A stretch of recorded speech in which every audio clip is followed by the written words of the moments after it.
Nesta terça-feira, o Corinthians fará o primeiro dos 2 duelos mais importantes da sua temporada. Às 21h30, os alvinegros enfrentam o Flamengo pelo jogo ida das quartas de final da Libertadores da América, em São Paulo. O Timão chega respaldado pela boa campanha na Série A, onde é o atual vice-líder. Além disso, os paulistas e o Fla também estão nas quartas de final da Copa do Brasil. Já o Flamengo vem jogando muito nos últimos jogos, lembrando o time de 2019. Vamos ver a provável escalação para jogar de acordo com os comentaristas da ESPN. Olha ela aí, ó. Olha ela aí, ó. Ó, a glória eterna. Essa aí. É a taça. O Vitor Pereira tá olhando pra ela no monitor ali, ó. O Dorival também. O Dorival tá até salivando. Estamos na presença da Copa Libertadores da América. O tamanho desse jogo, André? Gigantesco. Numa conversa hoje com amigos jornalistas, eu participei, conversa de mensagem, se é o maior Flamengo e Corinthians da história. E a resposta é que eu não sei, porque a história é muito grande, a história é muito repleta de coisas importantes em contextos diferentes.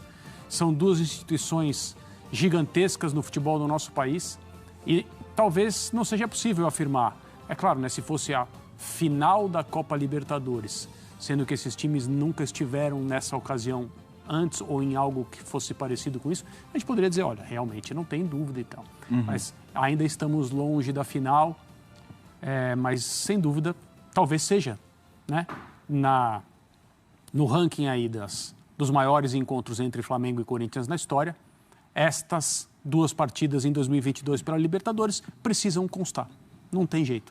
E isso basta para dizer o tamanho. É algo maior do que aconteceu com esses dois times esse ano, sem dúvida nenhuma. E é por isso que tanta mobilização e tantas possibilidades e tanta conversa isso vai gerar. Que bom que nós podemos tratar desses assuntos aqui. O Zupac, já chegou mensagem aqui na hashtag, o Jeremy, que é torcedor claramente, me parece, do Flamengo, mandou 4-0 o Flamengo em terras paulistas. Mas eu pego esse gancho para falar. Leitura de jogo. Tem jogo que ele nasce, antes da bola rolar, ele é muito claro o que vai acontecer. Esse é ou não? Você acha que a gente pode... Em termos de proposta, você de diz. Proposta, de dinâmica, de um time fazer algo e o outro outra coisa. Ele nasce meio pronto ou você acha que a gente pode ter surpresa? Boa noite, Felipe. Boa noite, André. Boa noite a todos. Acho que surpresa em termos do roteiro do jogo, eu acho pouco provável. A gente pode ter surpresa nos fatos, né? Enfim, em quem vai vencer, em quem vai ser o protagonista. Mas, por exemplo, eu ficaria muito surpreso se fosse um jogo em que o Flamengo tivesse menos posse de bola.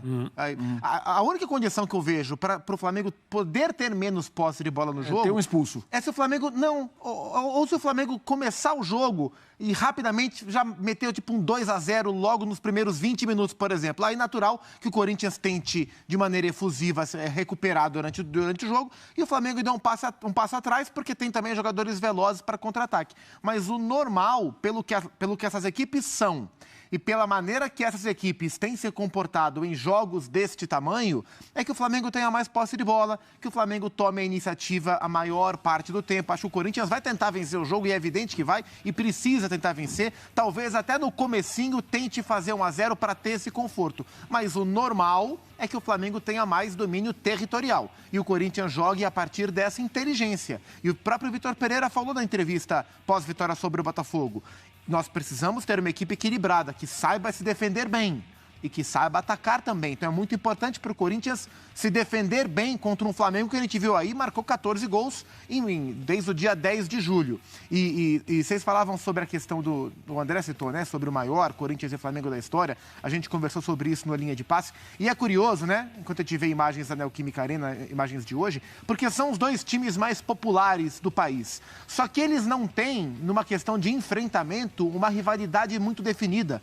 Porque Corinthians e Flamengo fizeram poucos jogos realmente decisivos, né? Em finais de torneios, né? O Flamengo fez final com o Palmeiras, o Corinthians ganhou o Mundial em cima do Vasco, ou com os times mineiros, ou com os times gaúchos, mas Corinthians e Flamengo se colocaram poucas vezes no enfrentamento enorme, né? Talvez antes desse, se tivesse uma oitavas de Libertadores, como foi a gente viu ali de 2010, ou uma Supercopa do Brasil em 91, Corinthians campeão brasileiro, Flamengo campeão da Copa do Brasil. Então, acho que pelo quase ineditismo de um confronto desse porte, a gente vai ver o maior encontro entre as duas maiores torcidas do país. Ainda sobre esse tema, vamos colocar na tela, nesse tema de dinâmica de jogo, que a gente pode esperar, as prováveis escalações. O Corinthians de um lado, o Flamengo do outro, lembrando que a partida era na Neoquímica Arena. Provável Corinthians: Cássio, Fagner, Gil Balbuena e Lucas Piton, Duqueiroz, Cantilho, Van Maicon, Adson, William e Yuri Alberto. O técnico é o VP, Vitor Pereira. Na tela para você o provável Flamengo de Dorival Júnior: Santos, Rodinei, Davi Luiz, Léo Pereira e Felipe Luiz. Thiago Maia, Everton Ribeiro, João Gomes e Arrascaeta, Gabigol e Pedro. E aí?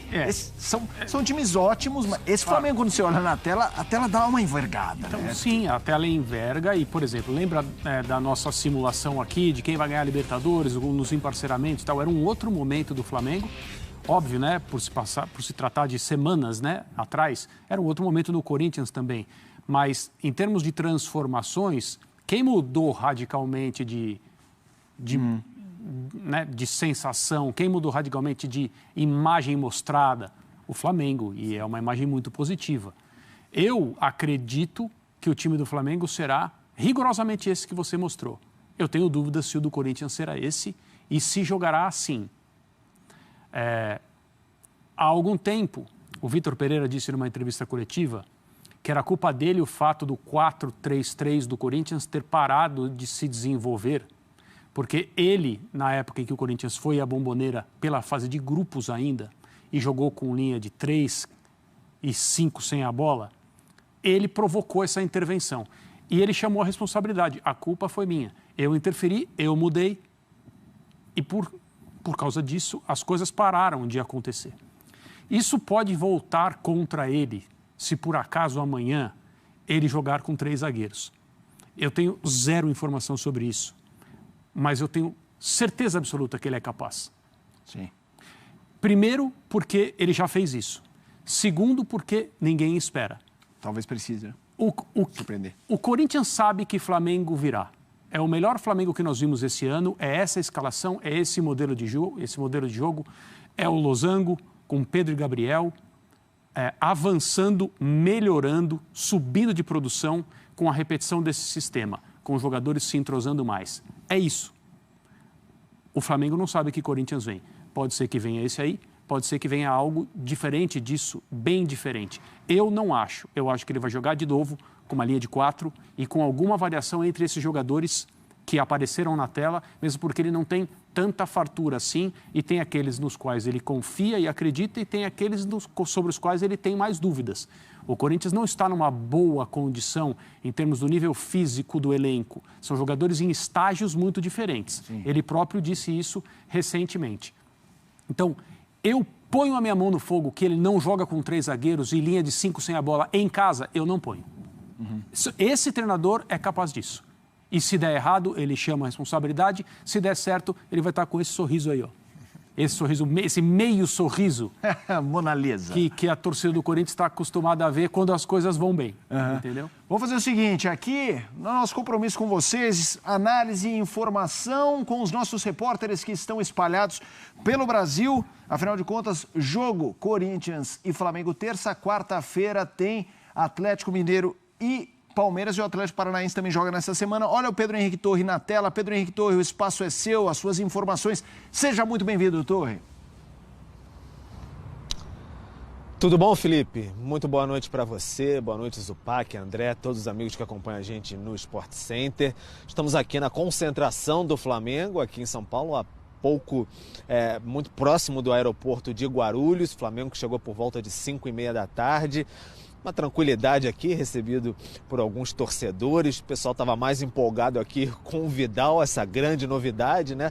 Na última partida, no sábado, o Vidal titular pela primeira vez, fez o seu gol de pênalti, o Flamengo venceu bem, 4-1. Mas o Vidal deve seguir como opção no banco de reservas do técnico Dorival Júnior. Estava acompanhando atentamente vocês falando aí. A tendência é mesmo essa, o Dorival manter o time que tem dado certo, o time que virou a temporada mesmo do Flamengo, animou bastante a torcida, aquele time já conhecido, Santos, Rodinei, Davi Luiz, Léo Pereira, Felipe Luiz, Thiago Maia, João Gomes, Everton Ribeiro e Arrascaeta, na frente do Gabigol e o Pedro. É assim que o Dorival está preparando o Flamengo para esse confronto muito importante, terça-feira, Neoquímica Arena, 21h30, início de disputa das quartas de final da Copa Libertadores. O Flamengo mais tranquilo, preparado, deu descanso no fim de semana para os seus titulares, poucos deles entraram ali mais na reta final da partida, um Flamengo muito concentrado, sabe da importância, tentando buscar o tricampeonato que escapou no finalzinho de 2021, então o Flamengo está muito esperançoso nessa partida, a tendência é essa mesmo, manter o time que tem dado certo. Uma informação importante, Flamengo e Corinthians fizeram um acordo, então a determinação da Conmebol era de 2.000 entradas da carga visitante para essa fase de quartas de final. Fizeram um acordo, informação publicada primeiro pelo site Meu Timão, confirmada aqui pela ESPN. Então eles fizeram um acordo, a carga de visitante foi aumentada. Vão ter 4.000 rubro-negros aqui em São Paulo na semana que vem, 4.000 corintianos no Maracanã. Daqui agora a gente segue com as informações de Corinthians. Quem traz as informações de Corinthians é o repórter Mendel Bidilovski. Olá, amigos do Sport Center. O Corinthians treinou nesta segunda-feira aqui no CT Joaquim Grava. O técnico Vitor Pereira vai montando o time para o jogo de ida das quartas de final da Conmebol Libertadores contra o Flamengo. A vitória contra o Botafogo no fim de semana deu algumas pistas sobre esse time, tanto jogadores que foram poupados como as substituições do técnico Vitor Pereira. No ataque, a gente imagina os jogadores que foram poupados do time titular, que entraram no decorrer da partida e terminaram o jogo contra o Botafogo. Adson, Yuri Alberto e William, que mesmo com dores no ombro, deve seguir no time titular. Gustavo Mosquito fez um bom jogo contra o Botafogo, fez o gol da vitória, um belo gol. Pode ser uma novidade no ataque corintiano. No meio, ele pode optar pelos jogadores que começaram a partida contra o Atlético Goianiense, Cantígio, Duqueiroz e Maicon. Mas o Fausto Vera, argentino, que jogou como titular do jogo contra o Botafogo, fez uma boa partida, foi elogiado pelo técnico Vitor Pereira, pode ser outra novidade. Na defesa, Fagner na lateral direita, Piton deve estar na lateral esquerda, e aí fica a dúvida sobre a dupla de zaga. Quem será o companheiro de Balbuena? Bruno Mendes fez um bom jogo contra o Botafogo, tem sido elogiado, mas Gil é um jogador experiente, cascudo, pode ser o titular neste jogo contra o Flamengo. O técnico Vitor Pereira vai montando a equipe Corinthians, que busca um bom resultado no jogo de ida para ter tranquilidade para o jogo de volta no Maracanã. Vamos lá, mais informações de Corinthians e Flamengo com os nossos repórteres. Voltamos ao estúdio com um tema importante: titulares e interrogação. Na prévia que a gente colocou, era a dupla de Balbuena e Gil. Lembrando que o Raul Gustavo está machucado. Exato. O Raul era titular. Né? Exato. Então vamos lá, zagueiros atuando juntos. Balbuena e Mendes, o Bruno Mendes. 3 desarmes cada, 2 interceptações do Balbuena, 5 do Bruno Mendes. Rebatidas 8, Mendes 2. Duelos vencidos 14, 15 atuaram em 2 jogos. Importante dizer, óbvio que o Balbuena nesses 2 jogos chamou muito a atenção, até por ser uma volta. Mas a impressão que eu tenho, Zupac, é que o Bruno Mendes saiu do Corinthians, não só de futebol, de reputação. Sim. Era aquela coisa que quase foi, vai. E aí quando volta, foi bem no Inter. Quando volta, voltou. Esse cara pode ser útil. É um útil pensando amanhã ou realmente a dupla tem que ser Balbuena e Gil? Eu acho que é uma questão a se pensar, porque assim, o Gil vem jogando bem. O jogo contra o Boca na Argentina, né, que o Corinthians se classifica nos pênaltis, com o gol do Gil, inclusive, o Gil entra no decorrer daquela partida, ele estava voltando de lesão, não estava 100%. O João Vitor se machuca, o Gil entra e faz uma partida, assim, brilhante. Dali por diante, o Gil volta a atingir o nível que há algum tempo ele não rendia. Sim. Né? E isso coincide com a venda do João Vitor, o Bruno Mendes voltando, o Balbuena não tinha sido contratado, o Gil e o Raul tiveram uma sequência e o Gil, de fato, foi muito bem. Acho que não foi tão bem na derrota para o Atlético Goianiense na última quarta-feira, mas ele vem numa sequência interessante, que o credencia. E quando a gente para pensar que nos últimos jogos em que o Corinthians teve o seu time considerado titular, a dupla foi, Gil e Raul, e nos jogos com o time reserva, a dupla, ou o time mais mexido, a dupla foi Balbuena e Bruno Mendes, tudo me leva a crer que o Gil vai jogar. E aí, eu, assim, não duvido, como disse o André, não duvido que ele vai com 3 zagueiros, mas não acho que será aposta de início. E acho que se for, esse terceiro zagueiro será um jogador que não é zagueiro. Ou o Fábio Santos, ou o Fagner, enfim. Então, acredito eu que a dupla será Balbuena e Gil. Mas existem argumentos para você olhar para o Bruno Mendes, porque o encaixe dele com o Balbuena no jogo contra o Galo e no jogo contra o Botafogo foi muito interessante, né? E foi bom para os dois, né? O Bruno Mendes volta de fato mais maduro, o Bruno Mendes volta numa fogueira danada, ele reestreia contra o Boca no jogo de ida, jogando de lateral direito para marcar o Villa, e ele vai muito bem. E com o Balbuena, acho que existe uma afinidade de idioma também. Não, eles têm andado muito juntos, têm viajado juntos no avião lado a lado, nas viagens do Corinthians. Então, acho que para o Balbuena foi interessante voltar e jogar com o Bruno Mendes. Foi bom para os dois. Eu tô, não surpreso, mas impressionado com a naturalidade do jogo do Balbuena. Parece que ele já voltou ao Corinthians há algum tempo e ele chegou jogando com uma tranquilidade enorme, porque ele é um zagueiro bem acima da média para o nosso nível. E a dupla fez muito bem ao Bruno Mendes também. A minha aposta é que vai ser a dupla mais experiente. Uma dupla que jamais jogou junto. Porque o Balbuena é contratado em 16 justamente para o lugar do Gil. Então eles nunca jogaram juntos. Vão jogar no jogo mais importante da temporada. E aí, pegando esse gancho de zaga para a tarja, parar Gabriel e Pedro... E os problemas do Corinthians não param em Gabriel e Pedro. Se fosse só isso. Então, aí eu te pergunto o que você imagina de dinâmica do jogo. Acha possível... o Flamengo nessa proposta ofensiva, a gente tem uma proposta, não como foi o jogo com o Atlético Paranaense, eu não imagino o Corinthians assim, mas de domínio de jogo e de contundência rubro-negra e um Corinthians tentando beliscar, mas focado muito em ficar vivo. Eu duvido que o Corinthians discuta a posse de bola com o Flamengo, duvido. Como proposta inicial. É claro que se o Corinthians levar um gol, naturalmente o jogo vai... Se levar um gol cedo, naturalmente o jogo vai caminhar para isso, porque isso vai interessar o Flamengo também.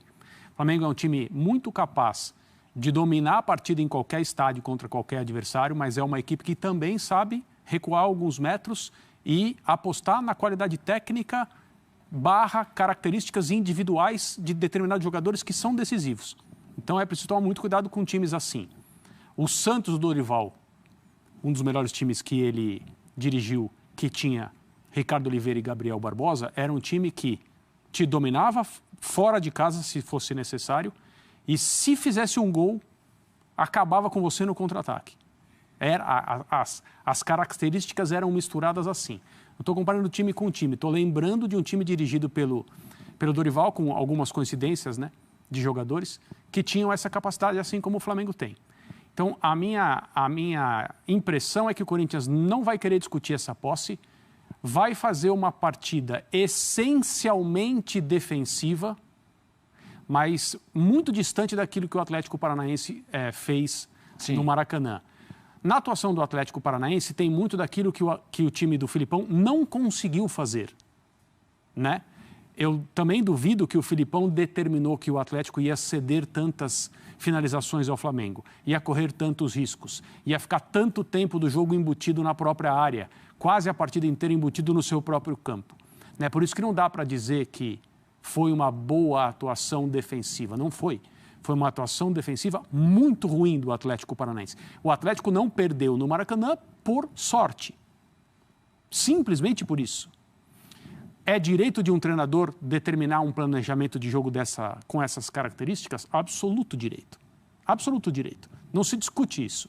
Agora, é obrigatório discutir o desempenho na proposta. E o desempenho na proposta foi muito ruim. Não foi uma boa atuação defensiva. Se você cede tantas finalizações, corre tantos riscos, seu goleiro trabalha tanto, a bola fica tão perto do seu gol, você não fez uma boa atuação defensiva. O Corinthians vai tentar fazer uma atuação bem melhor do que essa, acredito que vai conseguir fazer. E vai, quando tiver a bola, tentar explorar o defeito conceitual, então eu não estou falando do defeito do time, o defeito conceitual de quem joga com o sistema que o Flamengo joga, que são as laterais do campo, tanto para jogar quanto para marcar. O Vitor Pereira, justamente por saber que time vai enfrentar, que tipo de modelo e que tipo de formação, já deve estar preparando maneiras de atacar essa formação.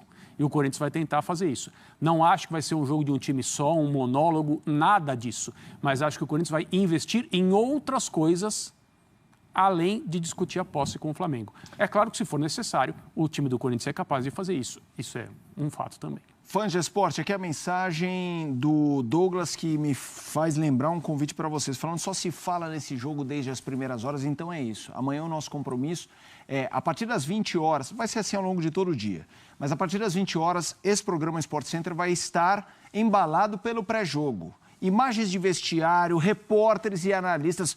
Zupac, por exemplo, vai estar lá, né? Meio da tarde eu já estarei lá. Então, o Zupac vai estar lá, eu vou estar com o André aqui. Teremos um triunfal retorno de Marcela Rafael. Marcela Rafael estará por lá, os nossos repórteres. Vai ser assim, passando pelo vestiário, o Gil espirrou, você na sua casa fala saúde. Esse é o nosso compromisso com vocês e isso vale para a torcida rubro-negra também em relação aos jogadores do Flamengo. Vai ser realmente imperdível essa terça-feira, 2 de agosto. 2 personagens que a gente não falou aqui, provavelmente serão reservas, mas tem uma correlação. Chegaram agora, são estrangeiros e jogaram no fim de semana. O Vera, pela primeira vez assim, no Corinthians, e o Vidal como titular. E foram elogiados. Empolgaram como titulares, aí a performance dos dois, temos as atividades, as funções, os desempenhos e, entre parênteses, o ranking dentro de seus próprios times. A gente percebe que o Vera foi o líder em duelos vencidos e desarmes e o segundo em ações defensivas, o Vidal o segundo em ações defensivas e o segundo em desarmes. Se você gostou do conteúdo, então não esqueça de se inscrever e deixe seu like, para ficar por dentro sobre o mundo do futebol. Lembrando que você é o responsável para o crescimento desse canal e para produzirmos vídeos todos os dias para você. Te vejo no próximo vídeo. Até mais, e tchau!